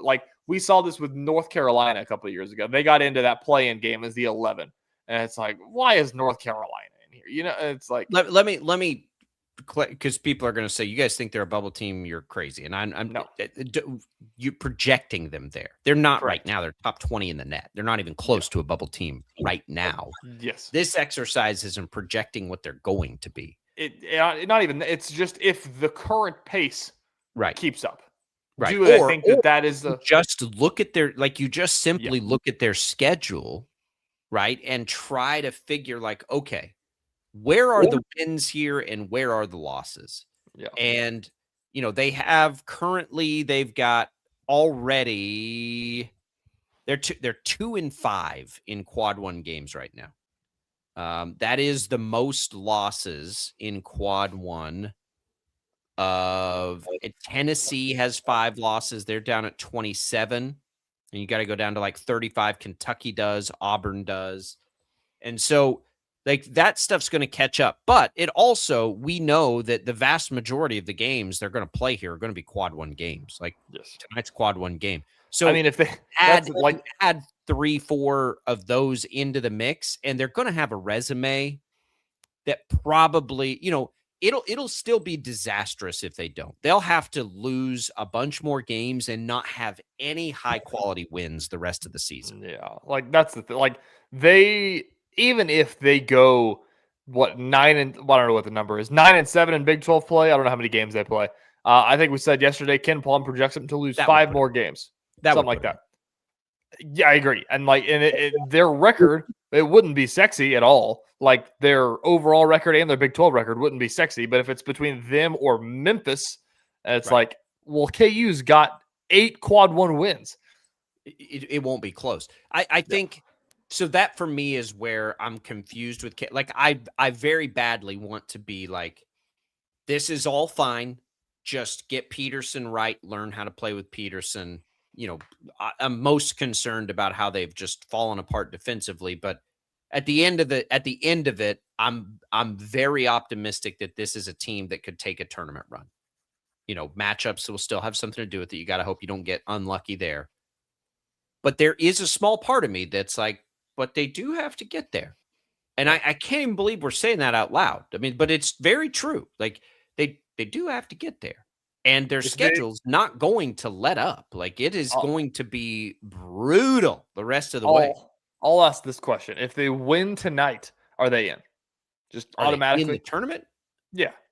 Well, you could make an argument for it, couldn't you? If you won tonight and then you lost the rest of the big games. If you lost the rest of not lose out.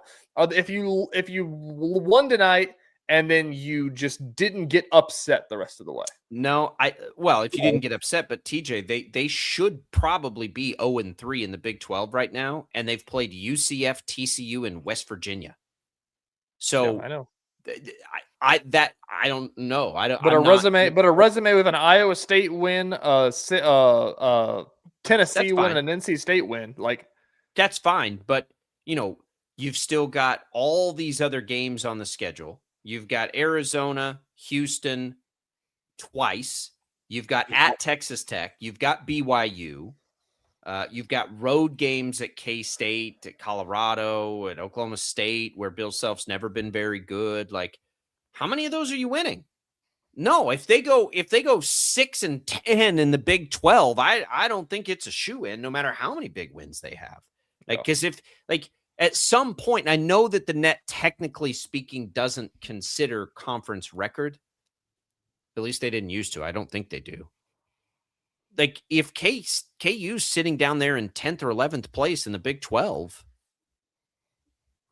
that means that the other teams ahead of them also have won a bunch of really tough games, because almost every game in the Big 12 is a tough game. It's going to be so interesting, and this is what the SEC football does every year. This is why we hate what Greg Sankey brings to the table, and you roll your eyes about it. But like every loss that KU will have the rest of the way is probably going to be a quad 1 loss. Like, yeah. So it's like, probably. What do you want us to do? Like, why are we being punted? And like, if KU had their resume as an American team, like they'd be a shoe-in. They'd be a 2-bid league, no matter if they won that tournament. But like, you can't let in 11 Big 12 teams, obviously. And like, you can't open Big 12 play with losses to UCF and West Virginia. I'm with you. I agree. And a should have lost. That is what is making this so hard. Had they like if they don't stumble through the beginning part of Big 12, we're not having this conversation. We're having this conversation because that should have been the softest portion probably of their Big 12 schedule. Maybe you could say Baylor, at Colorado, at Kansas State. Maybe you could say that's a softer stretch. You probably could. That's it though. For a 3-game stretch, like that's it. Those are the only ones they have. And they went 1-2 and should have gone 0-3. That's where I'm like, these games, like these home games against Iowa State, like you got to go win this game. And I know Iowa State's really good. Bill Self says it's the best team Otzelberger's had, and he's usually pretty honest about that stuff. But he said this is their best group since Otzelberger's been there. And I believe him. And you better bring it defensively because they're going to bring it defensively. And if it's been kind of Peterson or bust offensively, that's probably what it's going to be with Iowa State.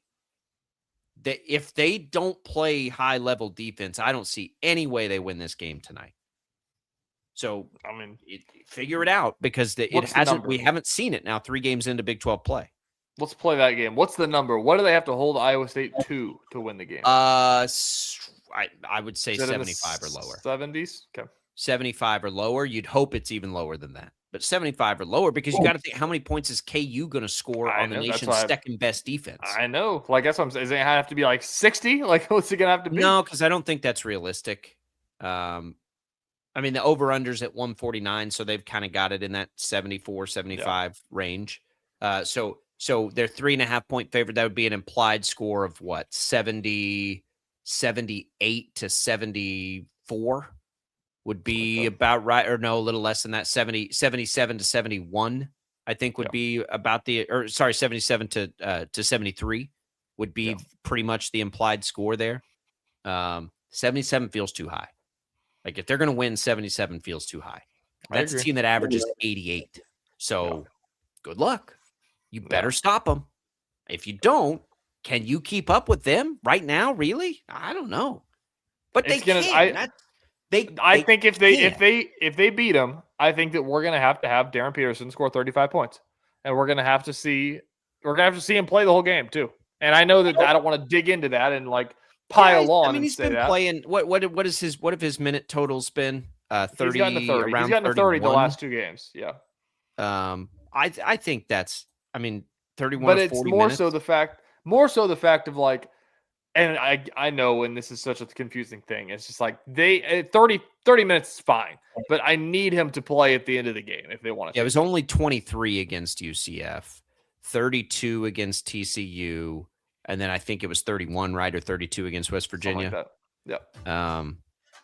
Yeah, I don't need to be out of the game late. It'll need to be that 30 plus for sure. For sure. But then they got to have him the whole time to try to score on Iowa State. I know. So, they could do it. I just want them to come out and like win by 10 and let's be like, oh, okay, that's right. There they are. All right, we're good. We're good. It's going to be up and down, but they're still good. All right, we'll come back. We got more Sports Daily. Don't go away.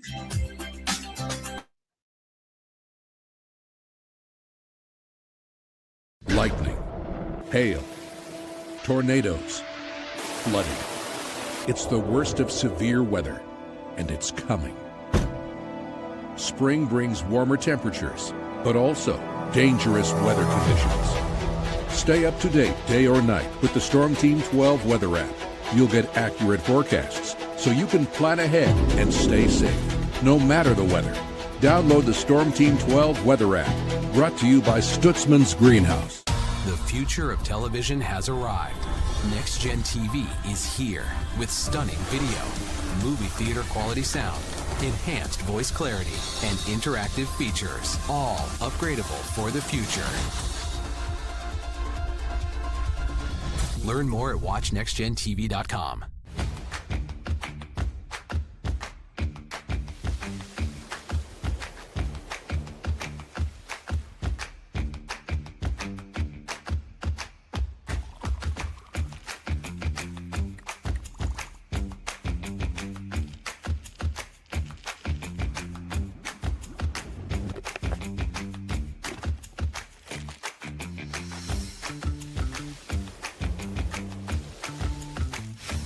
Canvas of our imagination. They tell a story. Clouds affect the events of your day.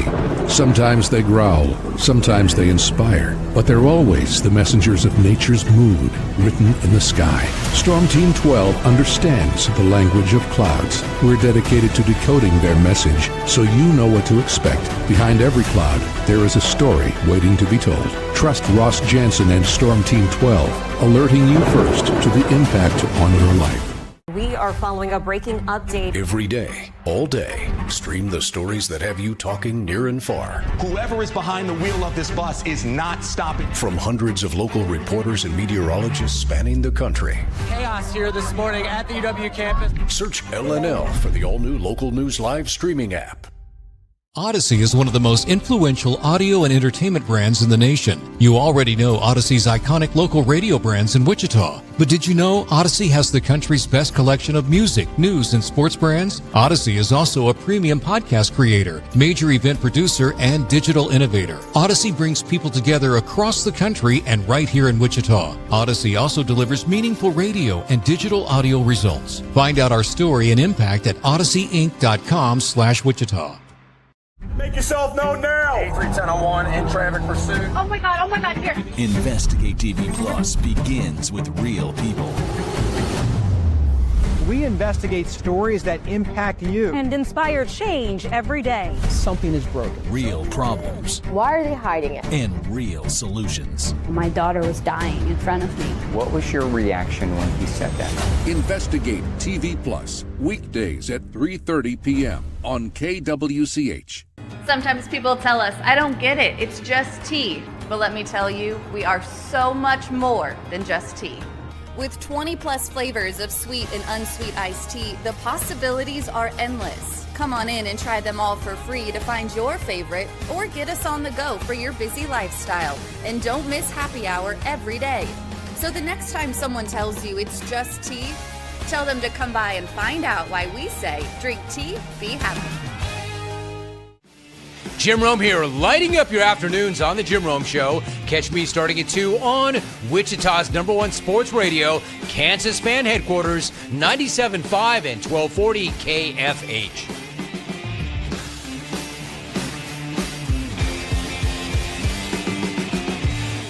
Mornings are busy. We're here to make your mornings better. We report the stories that affect you. 3 more hospital lies from contaminated apple juice just a day after the FDA issued a recall.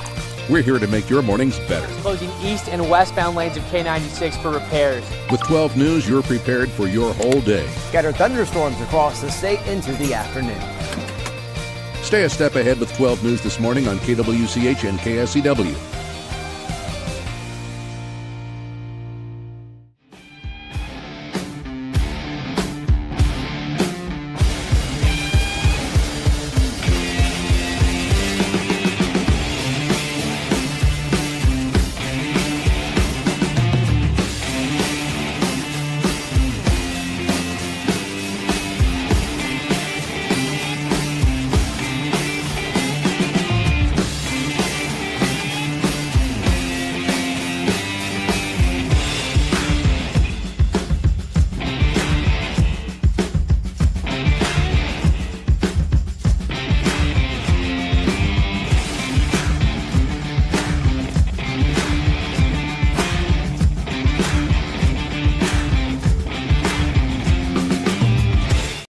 Daily on KFH.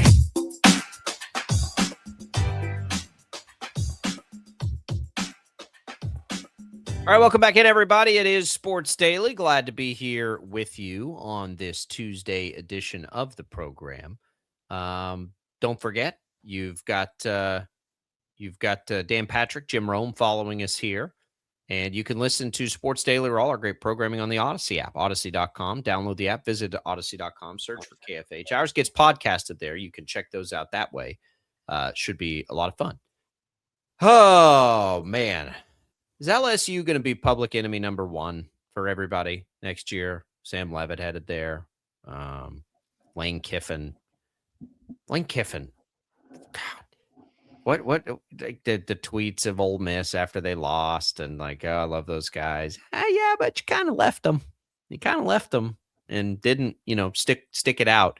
That's, what I don't understand about all that. If LSU really wants Lane Kiffin, right? If he's their guy. Why can't you say not making a decision until this run is done?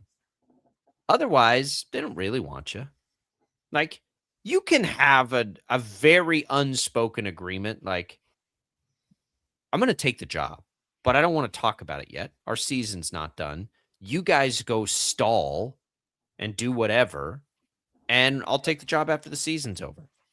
But you don't get to make that choice. You don't get both ways. Like, if you're Lane Kiffin, like, you chose to leave your team. I know what the circumstances aren't ideal, but you made that choice. You don't get to then ride the coattails of the team on through their postseason run. You don't get to do that. Yeah. And now everybody doesn't like Lane Kiffin again. Hey, we get to watch Jace Brown at LSU next year. That'll be my rooting interest. I know. They're going to be good. They're going to be so good, I think. They're going to be so good. I agree.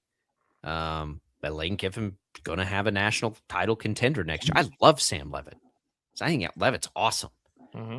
They're going to be a national contender next year. For people I want to make this point. For people that talked about Avery Johnson, because we talked about him, in the potential portal and all the conversations of all that stuff, and people said, like, I mean, who's going to pay to get Avery Johnson? Like, Sam Levitt just made like $4 million probably go. I don't know what the number was, but it's a multi-million-dollar deal to go there. Like, Avery would have gotten $1 million somewhere to go there. Yeah. Yeah, to go to LSU, maybe. I mean, or not LSU, just an SEC school or I don't know what he got to stay at Big Ten KState. school. I mean, he probably got a check, I'm sure. But, like, how much better is Sam Levitt than Avery Johnson? Especially from, 2 years ago, Sam Levitt was great. Like, this last year, he was... I don't think that much. I think he's played better for a season. I am still a massive believer in Avery Johnson's ability. I don't think we've seen anything close to his best football yet. I hope that reuniting with Colin Klein will get there. I don't think we've had a chance to see him as a true downfield passer. Everything has been so condensed for them. And yes, he needs to improve in that level of his game, but he's got a cannon, right? He's got an electric arm. Can we develop some downfield offense for him that's not just Jace Brown? Yeah. Can we shake the cobwebs of whatever it is that's preventing him to use those legs to keep defenses guessing and just drop bombs on people? Because I think it's all there still. Like, those skills didn't go away. And I'm not necessarily blaming the coaching staff, but I'd rather believe that that he wasn't being utilized in the best way versus he just isn't developed. I don't. That's just me wanting to believe. I think that this year was a double-edged sword. I think that there was the coaching staff, trying to protect him. They didn't want him running it, double-digit time, like not designed running it double-digit times at least. And then I think there was the same breath of him saying, like, I want to be an NFL quarterback. Like, I've got to learn how to throw out of the pocket. And I think that there was some press. And I think that's what led to the struggles at the beginning of the year, was a little bit of both of those things. And then as the year went on, like against Texas Tech, he used his legs and he looked great in that game. And he looked great against KU using his legs as well. I don't know. I've never watched a Sean Gleason, I guess not, paid attention to a Sean Gleason offense. But between, a quarterback coach and him, and Colin Klein, who made his bread and butter at KState of being a running quarterback, and we've seen Colin Klein, be creative whenever he was the coordinator at KState, with Will Howard and a little bit of Avery Johnson. I think that there will be a lot of emphasis put on just not on Avery running, but just more so on creativity to help it. Yeah. He's got to want to do it though. Like, it's, he can't be timid with that anymore. Like, he's got to be willing to go. I'm worried about the firepower. Like, I'm worried about the wide receiver room. I mean, obviously Jace Brown stinks to lose that, but they've gotten one, I guess they've gotten one real big wide receiver in the portal. And so they need to go get another one. But I mean, they need to go get like 3 more.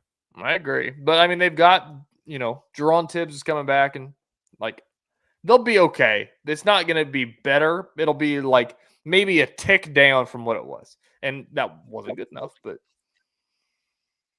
so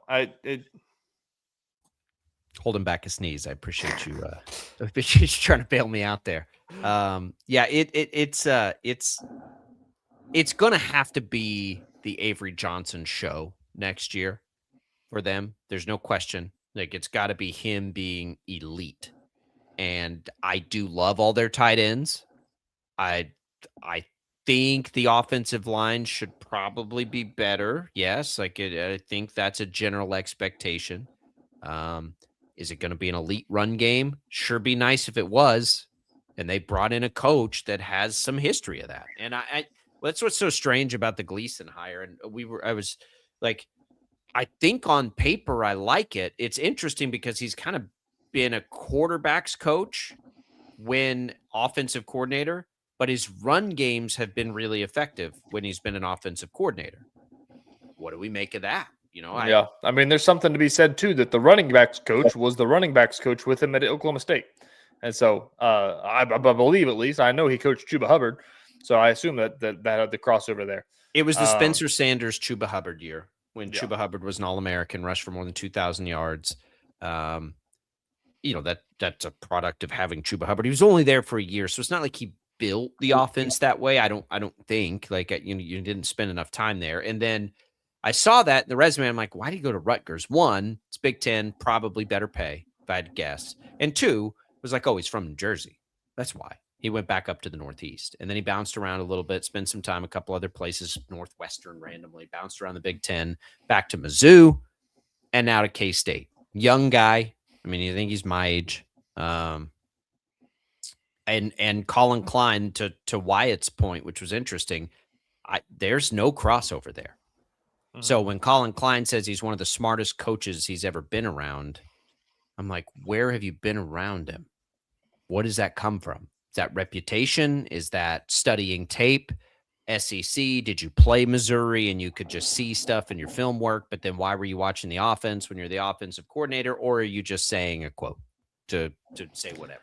If I had to take a stab, I'd say that it's a lot of the coaching staff overlap. I think that there may have been something, I think about Jordan Peterson, the defensive coordinator, probably went up. There might have been something overlapping whenever he was at KU and he was at Oklahoma State. And then you think about Coach Patterson, the running back coach, I believe coached with him. So I'd say that there was overlap in that, maybe not specifically with Colin Klein. And then as the process went on, that may be why, that came about. If I had to take a stab, I don't know. But I'm excited about it. I didn't know what they were going to do. I think Wyatt has a point that it was never going to be a flashy OC hire because I think Colin Klein is going to call the plays a lot of. Well, I don't know play calling is so important, but it's hard to know. Like, I want to know more about who designs the offense, I'm just excited for a fresh set of eyes on Avery Johnson. Yeah. Period. I think it's going to be. I guess I don't know. Or no, they do have a quarterbacks coach. That's right. Christian Ellsworth's the quarterbacks coach. And Sean Gleason has been coaching quarterbacks at every I know. spot. I didn't know if he was going to do both or not. I don't think so. There's a quarterbacks coach. Christian now Ellsworth, you've got 6 new sets of eyes, 6 new eyeballs, 3 sets of eyes looking at Avery Johnson thinking, okay, here's how we're going to get the best of you. Yep. And I think, whether it works or not, it is the right approach. I fully endorse the approach, and the offense has not been good enough. And because of that, they've lost now some really elite defensive players that they're going to have to recoup. And we'll see how it goes. And Colin Klein also, by the way, has to learn how to be a head coach and learn how to call timeouts and learn when to challenge things and learn when to go for it on 4th down and all of that stuff that's going to be tough and be like on display fully. The most important thing by far is how do you make Avery Johnson reach his full potential? You get it for 1 year. How do you make him reach his full potential? And Dylan Edwards signed anywhere? Not yet. Can you give Dylan a call? Be like, hey, man. I don't think that's going to happen. We need a little juice. Why don't you come be a wide receiver? I was just saying, you have 3 running backs that could all be starters. Let's add come be 4. a wide receiver. Come be a slot receiver. I looked that up yesterday. Somebody brought that up to me, and I was wondering what the smoke was with Dylan Edwards, and apparently fan bases think it's either Nebraska or a reunion to Coach Prime. A reunion to Prime, really? How tall was Wes Welker? How tall was he? What was his height? You remember? Was he? Yeah, 5'9". There you go. 5'9". Wes Welker. Come on, Dylan. Come be a slot receiver. It'd be the path. His speed. Go show you can catch everything. Wes Welker was started as a punt returner in the NFL. He was damn good at it too, by the way. But man, then it was like, well, yeah, who cares how tall he is? He's really good at this. Nebraska for Dylan Edwards would be pretty cool. I just am, man, to the original point, I'm worried about the juice of this offense. I am. Jace Brown was like it. He was the only juice they've had for a long time. Juice. I agree. Right? I agree. DJ Giddens was really good. They didn't have any juice. That's what was so exciting about Dylan Edwards before he got hurt. Like, all right, we got a little. Let's go. Like, we got some speed. Can it work with 3 high-level tight ends? Is it 3 or 4? Do they still have 4? It's just 3. They right? lost one of them. Yeah. Okay. So I 3 think high-level tight ends. If you wanted me to throw a stab at this offense, I think Lincoln Cure is playing wide receiver this year. And I think that Will Ancio is going to be your starter, or Garrett Oakley. Well, I think Oakley's still there. Wherever Lincoln Cure lines up, yeah, he'll be. They'll use him early as a receiving throw. For sure, you have to.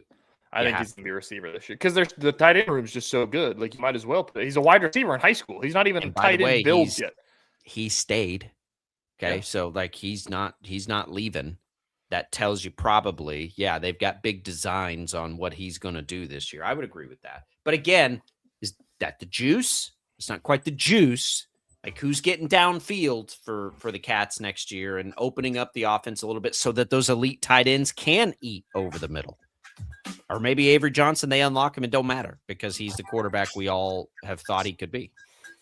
Interesting times for K-State. Coaching staff is full. That's the last one, right? They're good now. I think so. Yep. Yeah. So they've got their staff in place. All right, we're coming back. We'll have a little more Sports Daily on the other side. Don't go away.